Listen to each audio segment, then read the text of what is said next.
Yeah, my name is Frédéric St. George's, and I'm from Geek Québécois. Hey, how you doing? I'm fine, and you?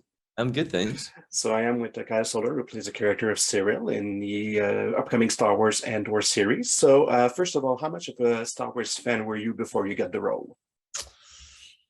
Well, I mean, as a kid, my older brothers and I would just watch Empire Strikes Back on a loop, I think, for a certain number of years. It was kind of our favorite. We like burned out the VHS, but it felt really localized to my childhood, actually, my Star Wars experience. And then I remember seeing Rogue One in cinema when it came out, and I was like, wow, like that's so surprising. It's really unexpected. I didn't know that they could do that within the kind of Star Wars universe, and it had elements of a 70s thriller and the Dirty Dozen, and it was gritty and it was human and it was complicated. Like Cassian is and even Jin, right? Like they're really complicated characters. And that's something that Tony Gilroy does. It's like he writes human beings who are light and shade. Mm-hmm. And they're good and bad. They make questionable decisions, right? Like, and so yeah. That was my kind of level of Star Warsness before this. Yeah. That's cool. You play a type of character we don't see often in the Star Wars universe. You play an ambitious officer who's actually not part of the Empire. How did you prepare for that role?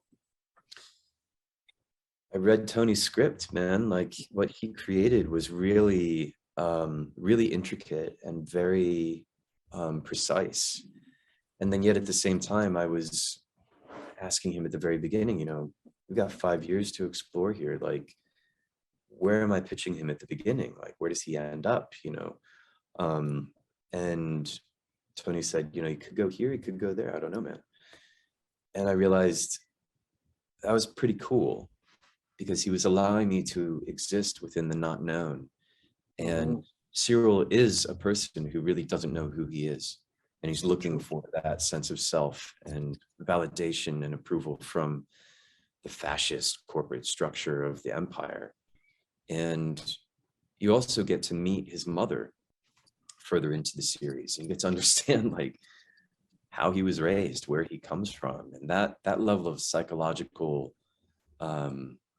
investigation and domesticity within a kind of empire villain character.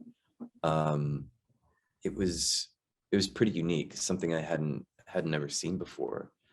And certainly Syril is desperate to become a part of the empire. He feels he's destined for greater things, and he has a really high sense of what is right and wrong. And That's true. And really, he's just trying to do a good job.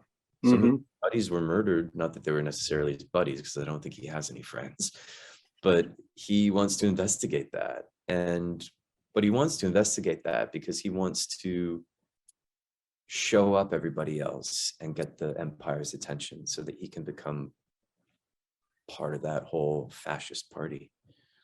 That's cool. So thank you very much for answering my question. Have yourself a great day. Thanks, man. You too.